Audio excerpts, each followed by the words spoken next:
샬롬, 오늘은 이화준 목사님의 히브리서 11장 29절 설교, 건nom의 은혜를 좀 더 깊이 들여다보는 시간을 갖겠습니다. 우리가 흔히 홍해 건넌 사건 하면 순종하면 살고 불순종하면 죽는다. 뭐 이런 틀에 좀 익숙하잖아요. 망치를 가진 사람에게 모든 것이 못으로 보인다는 말처럼요. 네, 맞아요. 그 틀이 너무 강할 때가 있죠. 근데 오늘 설교는 어쩌면 그 순종이라는 틀 너머의 이야기를 하는 것 같아요. 이게 단순한 복종 문제였을까? 아니면 다른 차원의 뭐랄까 요구였을까? 바로 그 지점입니다. 그래서 오늘은 믿음 그리고 존재의 변화 이 키워드로 한번 파헤쳐 보려고 합니다. 좋습니다. 우선 그 고정관념부터 좀 깨고 시작해야 할 것 같아요. 설교에서도 광야 이야기부터 하시잖아요. 맞아요. 광야 하면 그냥 고생길, 훈련 장소 이렇게만 생각하는데 그쵸? 근데 설교자께서는 이집트의 예를 드시더라고요. 요셉의 수로 덕분에 풀을 얻던 땅. 그러니까 당시 사람들 인식 속에는 광야도 물만 있으면 얼마든지 기회의 땅이 될 수 있다는 생각이 있었다는 거죠. 아하, 우리가 가진 척박한 이미지가 전부가 아니었군요. 네. 그런 우리의 고정관념이 성경을 읽는데 영향을 줄 수 있다는 점을 먼저 짚으시는 것 같아요. 홍해 사건도 그럼 좀 다른 시각이 필요하겠네요. 그렇습니다. 히브리서가 아주 명확하게 시작하잖아요. 믿음으로 홍해를 건넜다고요. 맞아요. 믿음으로, 순종으로 건넜다고 하지 않고 모세도 백성들한테 가만히 서서 구원을 보라고 했지 무조건 따라오라고 윽박지르진 않았죠. 네, 그쵸. 그러니까 이게 무슨 순종 테스트 같은 게 아니었다는 거예요. 오히려 새로운 가능성으로의 초대, 이렇게 봐야 한다는 거죠. 초대요. 어떤 초대일까요? 과거 요셉의 수로는 고정되어 있었잖아요. 땅의 물을 대주는. 그런데 이제는 하나님 자신이 구름기둥과 불기둥이라는 살아있는 수로가 되어서 그들과 함께 움직이시겠다는 거예요. 와, 살아있는 수로? 하나님이 직접이요? 네, 지속적으로 공급하시고 인도하시겠다는 약속의 시각적인 표현인 셈이죠. 단발성 기적이 아니라 이제부터 내가 너희와 늘 함께하며 책임지겠다 이런 약속의 시작. 그 발상이 정말 새롭네요. 일회성 이벤트가 아니라 지속적인 관계의 시작이다. 근데 그럼 왜 하필 그 위험해 보이는 바다를 건너게 하셨을까요? 좀 더 안전한 길도 있었을 것 같은데. 바로 그 건넌다는 행위 자체가 중요하기 때문입니다. 건너는 건 그냥 장소 이동이 아니에요. 과거와의 완전한 단절. 단절이요? 네. 애굽에서의 노예 정체성, 그 사고방식, 그걸 완전히 버리고 하나님 중심의 새로운 질서, 새로운 존재 방식으로 들어가는 것. 그걸 상징하는 거죠. 건너지 않으면 변화가 없다는 거예요. 그래서 굳이 물을 건너게 하셨군요. 네. 성경 전체를 보면 이런 패턴이 계속 나와요. 창조 때 물을 가르시는 것, 세례를 통해 옛사람이 죽는 것, 아브라함이 본토를 떠나는 것, 요나가 물고기 뱃속에서 나오는 것, 전부 어떤 경계를 넘는 거잖아요. 그러네요. 문턱을 넘는 것 같은. 맞아요. 뭐랄까 철학적으로 말하면 경계 통과, threshold crossing 같은 거죠. 결혼식 할 때 신랑 신부가 문턱 넘잖아요.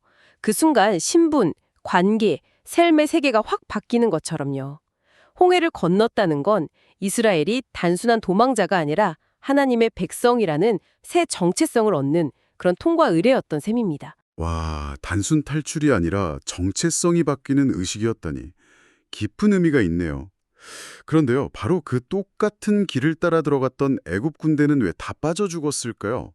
히브리서는 그들이 시험하다가 죽었다고 하던데 이 시험하다는 말이 좀 중요해 보여요. 네, 바로 그겁니다. 그게 핵심이에요. 애굽 군대는 하나님과의 어떤 관계도 없었고요. 하나님의 약속에 대한 믿음도 없었죠. 그냥 눈앞에 길이 열렸으니까 이거 봐라 하고 이스라엘을 다시 잡아오려는 자기들의 목적. 그걸 이루려고 그 길을 이용하려 한 거예요. 자기들의 이익을 위해서 기적을 이용하려 했다. 그렇죠. 그게 바로 하나님을 시험한 행위의 본질입니다. 하나님의 역사를 자기 뜻대로 조종하고 도구화하려 한 거죠. 하나님의 초대에 믿음으로 응답한 이스라엘하고는 근본적으로 동기 자체가 달랐던 거예요. 관계와 믿음 없이 현상만 보고 자기 목적을 위해 뛰어든 것. 그게 시험이군요. 아, 명확해지네요. 근데 또 흥미로운 점은 출애굽기를 보면 이스라엘 백성만 건넌 게 아니고 수많은 잡족도 같이 건넜다고 나오잖아요. 맞습니다. 그럼 모든 이집트인이 죽은 건 아니었네요. 네, 그렇죠. 이건 하나님의 구원이 절대 배타적이지 않다는 아주 강력한 증거죠. 이집트 사람들 중에서도 아, 이건 정말 하나님이 하시는 일이다. 이걸 보고 믿음으로 이스라엘과 함께하기로 결정한 사람들은 구원받았다는 거예요. 중요한 건 혈통이나 과거 소속이 아니라 하나님을 향한 믿음이었던 거죠. 와, 누구에게나 열려 있었다는 거군요. 네, 더 나아가서 설교에서는 알렉산드리아 교회 이야기도 나오잖아요. 물리적으로 애굽을 떠나진 않았지만 그 자리에서 믿음으로 살아내면서 내면의 건nom을 이룬 사람들. 아, 내면의 건nom이요. 네, 우리 안에도 여전히 떠나야 할 애굽이 있을 수 있다는 거죠.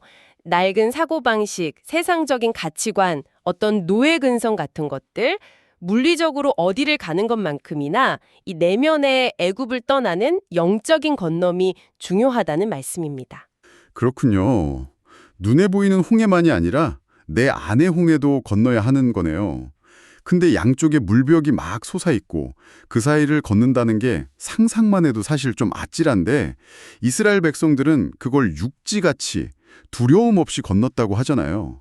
결국 그 힘은 역시 믿음이었겠군요. 그렇습니다. 여기서 믿음이란 건 눈앞에 보이는 그 거대한 물벽, 그 압도적인 현실 너머를 보는 힘이죠. 보이지 않지만 하나님께서 약속하신 것, 젖과 꿀이 흐르는 땅으로 인도하시겠다는 그 약속을 붙드는 거예요. 불가능을 가능하게 만드는 마법이 아니라 그렇죠.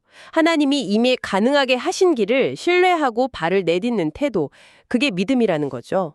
결국 이 모든 건nom의 여정은 그냥 나 혼자 구원받고 끝나는 게 아니라 아브라함처럼 우리 자신이 복의 통로가 되어서 세상을 섬기는 대로 나아가는 것. 이게 최종 목적지라는 말씀으로 이어지더라고요. 맞아요. 우리가 하는 새벽 기도나 11조, 봉사 같은 행위들도 그냥 의무적으로 하는 게 아니라 이런 하나님과의 깊은 관계, 또 세상을 향한 섬김이라는 큰 그림 안에서 이해될 때 진짜 의미를 갖는다는 거죠. 아, 정말 많은 생각을 하게 하는 설교 말씀이었습니다. 오늘 나눈 이야기들이 여러분 각자의 삶을 좀 비춰보는 거울이 되었으면 좋겠습니다. 지금 여러분이 믿음으로 건너야 할 홍해는 무엇일까요? 또 내 안에서 이제는 떠나보내야 할 애굽은 과연 무엇일지 잠시 생각해보는 시간을 가져보시는 것도 좋을 것 같습니다. 하나님 나라를 누리는 행복한 삶이 되세요.